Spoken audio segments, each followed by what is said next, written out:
Welcome to today's conversation. Today I am talking with Peggy Ostrander, who has been in the sign language interpreter in the educational environment for quite some time. And we're going to talk about educational interpreting today. Hello, and thank you, Don.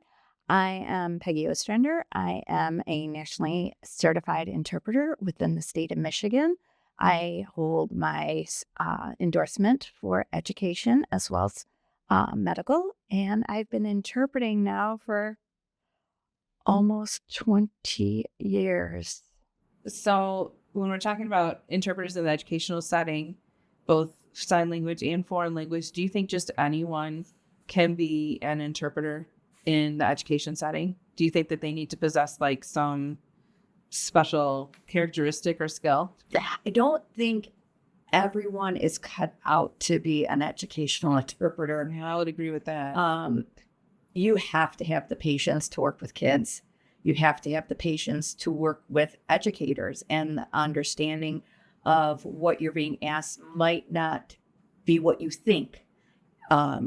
Meaning the teacher has a plan and you might not know that plan. Hopefully that you have a relationship with this teacher and have an idea where they're going, but you don't always know the end game, where they're going with it. You need to have a good, solid grasp of your target language. Yeah, children are not grammatically correct. And so, I mean, they're not expected to be grammatically correct, right? No matter what the language, English, Spanish, Arabic, sign language, they're still just learning their language. You have to be that language model, because sometimes within the deaf realm, some of these kids do not have a language model. So they're coming to you as a blank slate when it comes to sign language and English. They have nothing. And that's because 10% of children come from deaf homes, but 90% come from hearing homes. Exactly. Right. And then you have your foreign language students that have a solid grasp of their home language, but they may be struggling with the English language. So you have to be that bridge. You have to bridge that gap and be there to explain, to expand, to model. So knowing that it's a skill, do you agree that teachers, aides, or other students should be interpreting in a school? No. I agree. No. I mean, we've already talked about trust factor, right? So if you're the teacher or the aide and you're interpreting for a student, that student feels like that's an authority figure, right? And will my information stay safe? Like if they're in a counseling session. Yep. I get very frustrated.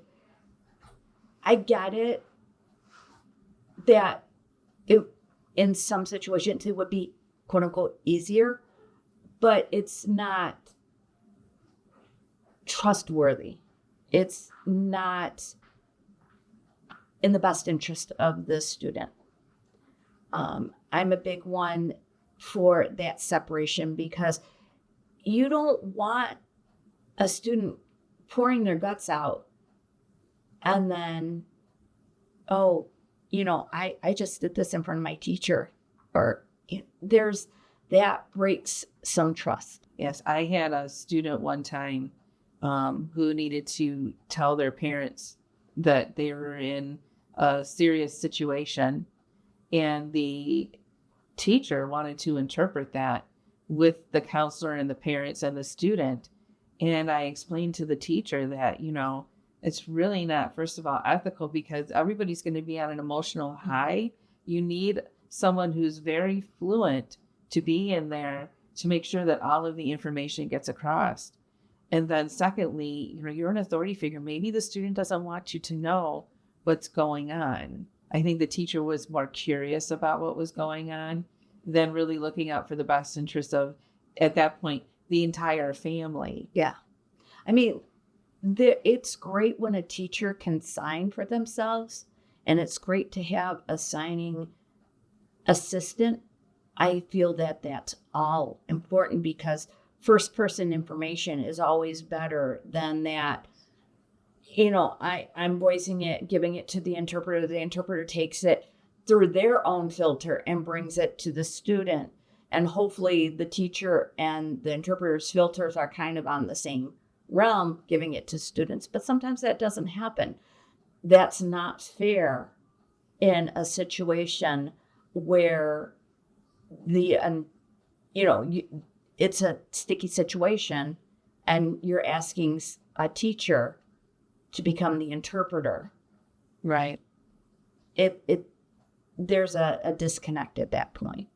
Well, and we are, as interpreters, during that downtime or even when we're at home, we're looking up vocabulary. I mean, how many times do you say platypus in a day? Like some of the vocabulary that you come across, especially in an elementary school, I feel, is so, really just for that setting. And you have to explain to the kids, this is not real life.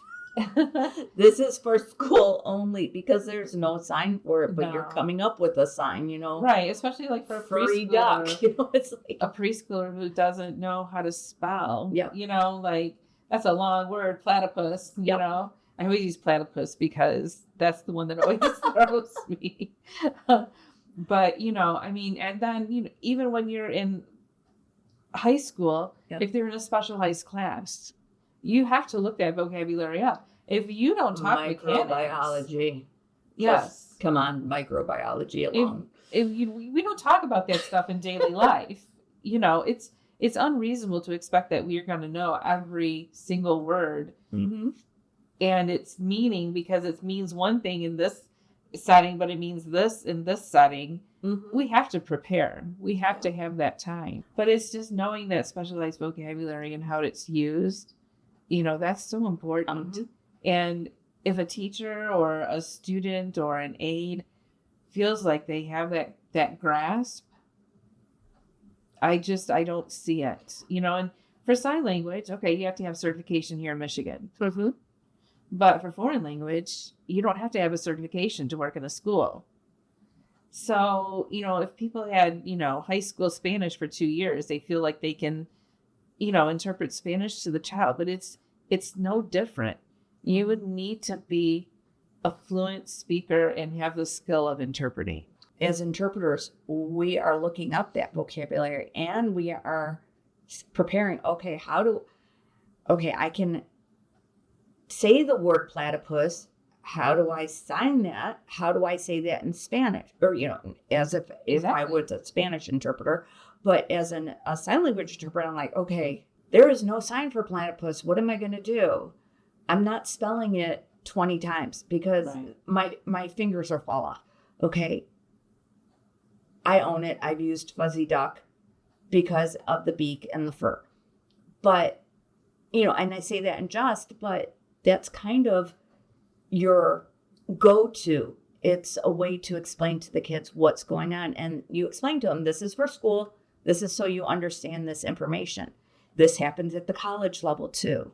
Yes. I know we're talking about basic, primary and secondary with, through high school, but even at the college level, when we're doing forensic biology or chemistry or whatever, there are times when we're creating signs with our student. Yes. Just to understand the text at that point. Statistics. So. Yeah, I thought that was going to kill me. Yeah, you have to come up a way to communicate that information to your student at that time so they understand what's going on. Right. And I feel you should still fingerspell with even the youngest students. So double signing it first, platypus, and for Spanish, maybe give the English word and the Spanish word and a description of what is a platypus. Right. If there's a Spanish word for platypus, I don't know. Well, it goes back to in signing when you're coming up with a sign for something, you're fingerspelling, giving the sign, fingerspelling again, and giving the sign. And you do that a couple of times.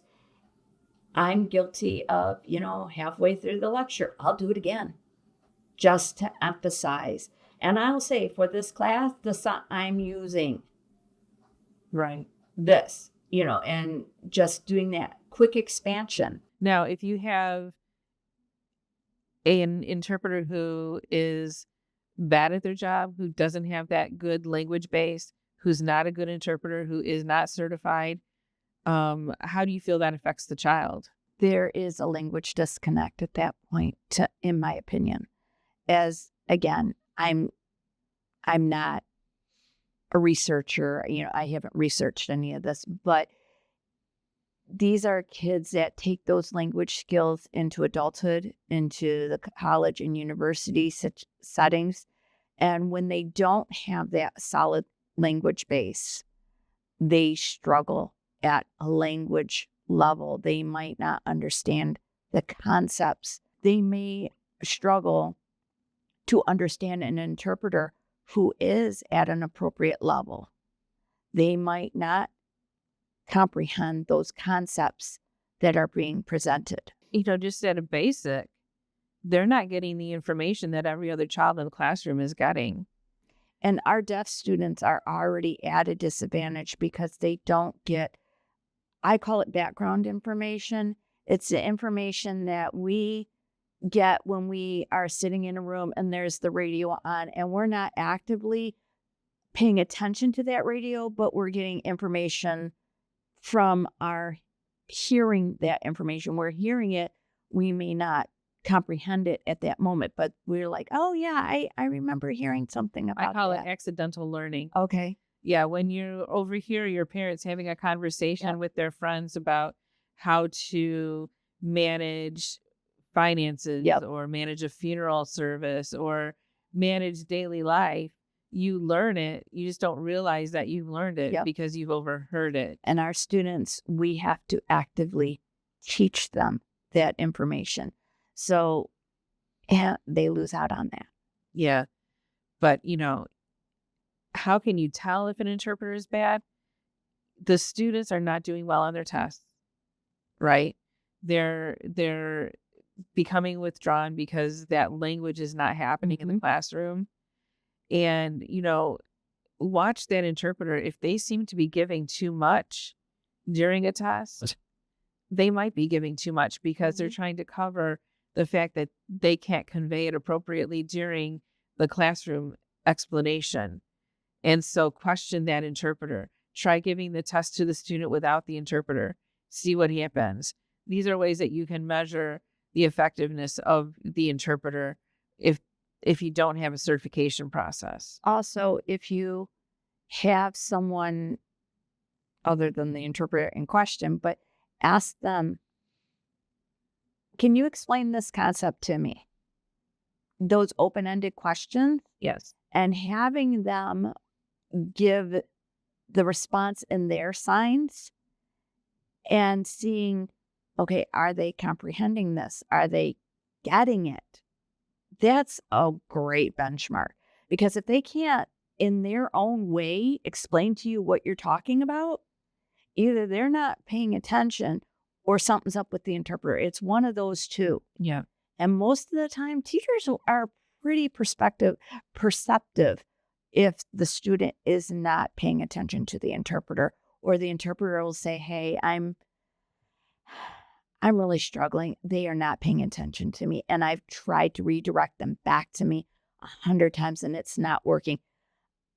A good interpreter is really vocal about that. Yes, I would agree. And that's even for foreign language. If the student is not paying attention, they're going to say, hey, I don't know what to do. Yeah. Sometimes I will just put my hands down. Yep. And wait for the instructor to go, why aren't you interpreting? Oh, well, because they're not paying attention. I got burned by that. Did you? Yes, because I had a student I swore was not paying attention to me. And they were. They were watching Peripheral. And I got called out big time by the parent called the school. So it was like, oh, ooh, okay. I learned that. I was baby interpreter, so I learned my lesson really quickly. To sign everything. Yes. Sign everything, no matter what. I do it when I know for sure they are not paying. Like they're not watching me on Oh, the yeah. peripheral. If they're sleeping. They're either sleeping or they're nodding off or they're just like really intent in in a magazine inside their book, things like that. How do you handle a parent coming to the interpreter, to the educational interpreter Directly. directly? Well, it depends on what they're coming to the interpreter for. If they want to know how the student is doing academically, that interpreter should refer them back to the teacher because we are not the instructor. We are not the person who gives out that kind of information. We're just the interpreter. If the parent is coming to the interpreter to say, my child never has homework, what's going on? Don't they ever get homework? Again, redirect that back to the instructor. That's the instructor's job to talk about classroom participation and processes and production. If they're coming to the interpreter to say, you know, we had a death in the family, they may not be, fully wanting to participate or they may feel emotional today. I just want you to know that this is going on in our family life. I would thank them for telling me as the interpreter so that I could have more patience with the child that day, or maybe make sure to re-explain things that day when I see that they're kind of like, blank faced. But then I would also say, thank you for the information, but please can you share that with the teacher as well? You always want to make sure that whatever is shared with you is shared with the instructor. Now, if the parent is coming at you to yell at you saying that, you're not doing your job, my child isn't doing well in their classroom, things like that. Again, I would refer them back to the instructor and say, I hate to say this, but I am just the interpreter. Whatever your student does is really on them. Let's go talk to the teacher.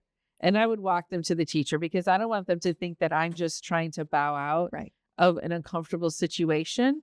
I want them to know that I really feel like it's the student's problem, not my problem. So I will walk them to the instructor and say, we have a situation. And then, let them go at it. Good answer. Because that would be my answer too. It's like, get to the teacher. Do you think that trust between you and the student and trust between you and the staff is important? Yes. Because the teacher has to trust you that you are giving the appropriate information and that you're not sliding them the answers in what you're portraying or what you're conveying. And I think that children have to trust you that you're not going to give away their secrets, right? Yes. If they're talking to their friends and you're interpreting or from one class to another, they need to trust you that you're not going to give that information out. And we're required, right, by certification, at least sign language interpreters. Foreign language interpreters are just required by the Code of Ethics. But in education, it's a fine line because you're still part of the education team.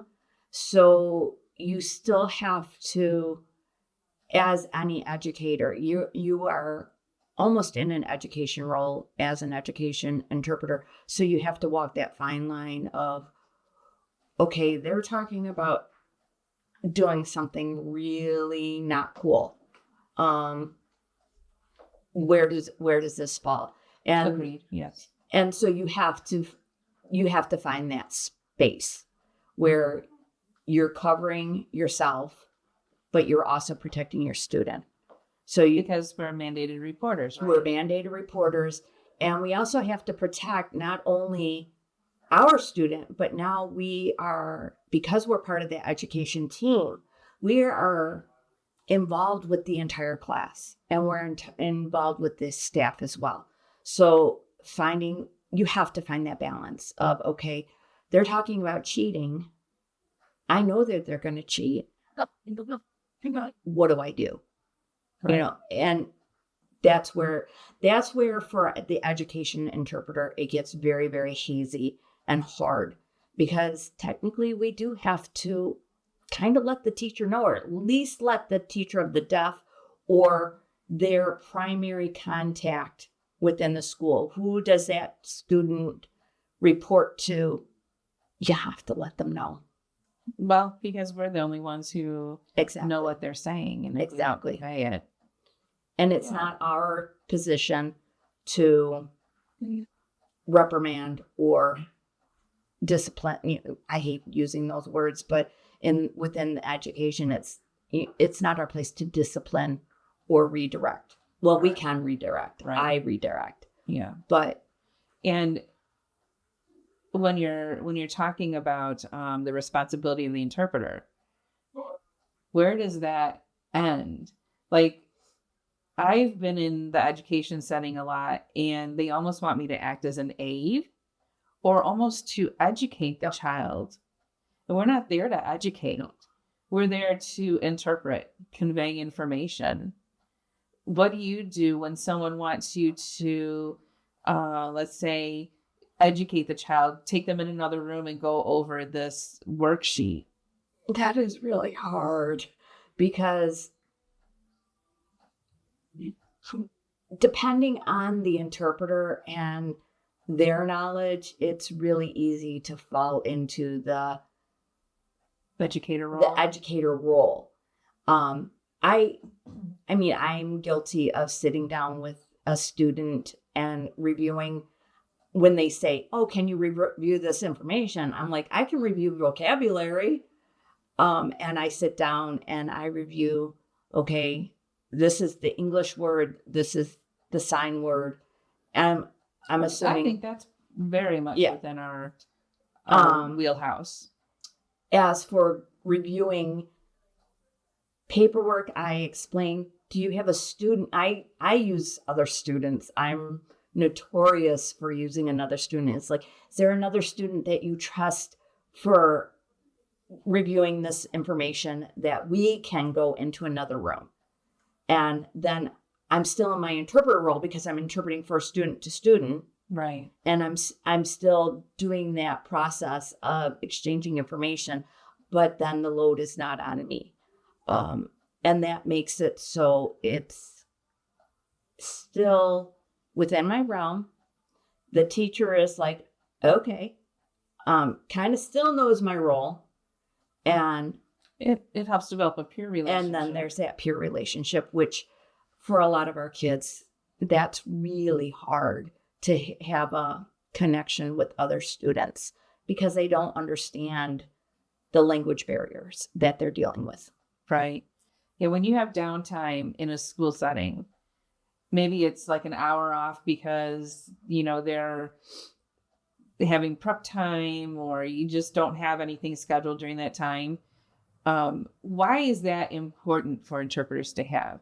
Because I hear a lot of educators, we can't have any downtime for the interpreter. They need to be working. But isn't downtime work time for interpreters? Yes.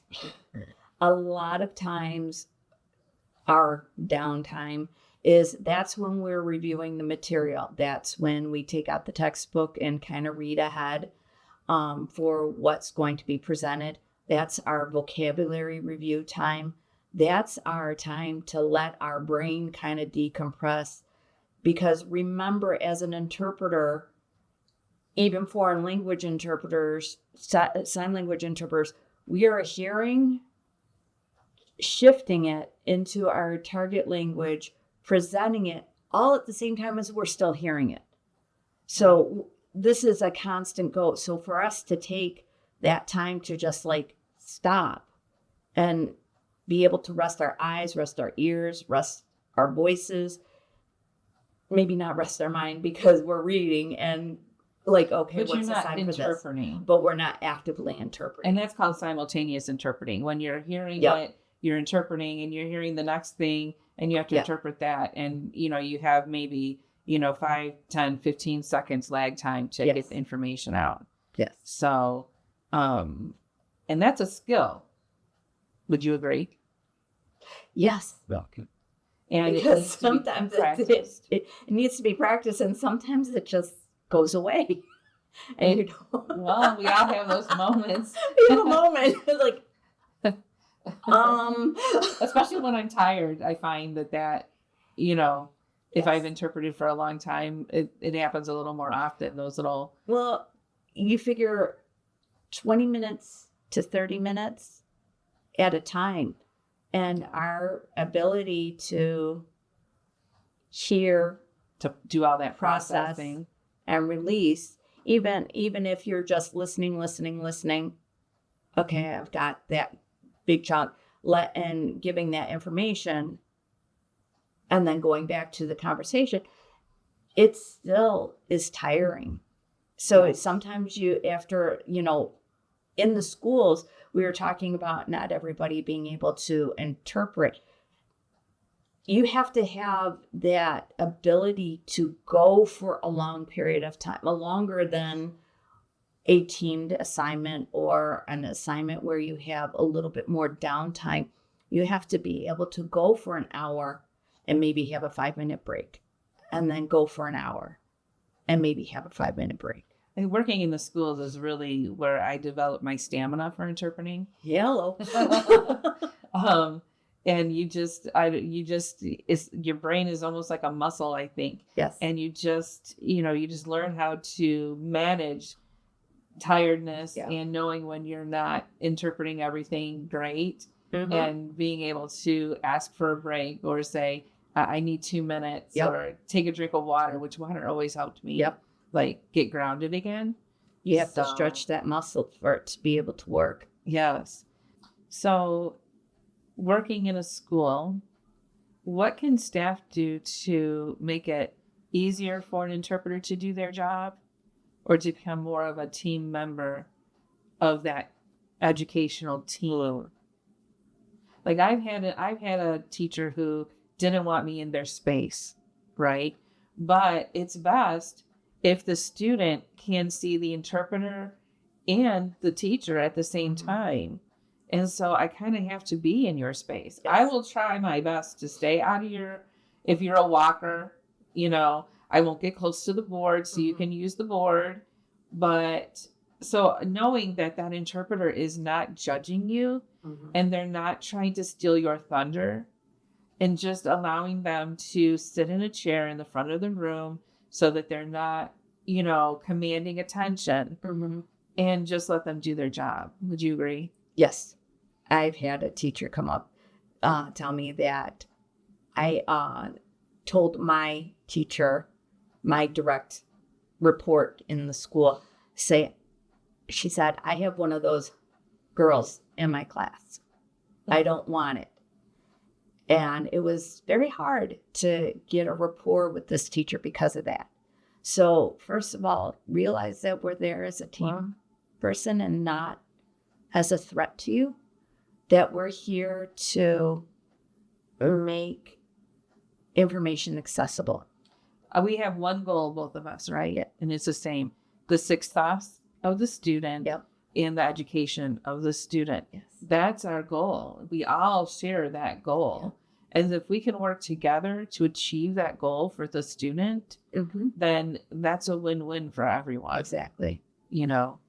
I would say making sure that we have copies of homework or the papers or the notes. If you're going to do a video, have a transcription of some sort for it so that we know what's going to be in the video. And I know in some IEPs it even says, if you're going to show a video, that information cannot be used unless the student has notes from that video. So for parents, that would be something good to. That would be a great thing to include in IEP. Yes. I just went blank. Textbooks. Copies, textbook, having a copy of the textbook or copies of the chapter. I've had where there's limited resources, I will take a photocopy because then I can highlight it. Right. acknowledging that the student has a mind of their own and that I am not their student's brain. I have students that want to sit in the very front row, front and center. And I have students that want to sit 3 rows back because then they can have a panoramic of what's going on in front of them. They can see the interpreter, this whatever screen is working on, and the teacher. And more of the class. And more of the class of what's going on. So knowing that I might be in the front, but my student might be 3 rows back. Do I want my student at the back of the room? No. It's too hard to see you. Yeah. But again, I'm not my student's keeper. Right. I am, I'm not going to be the one to be responsible for them to get to class on time.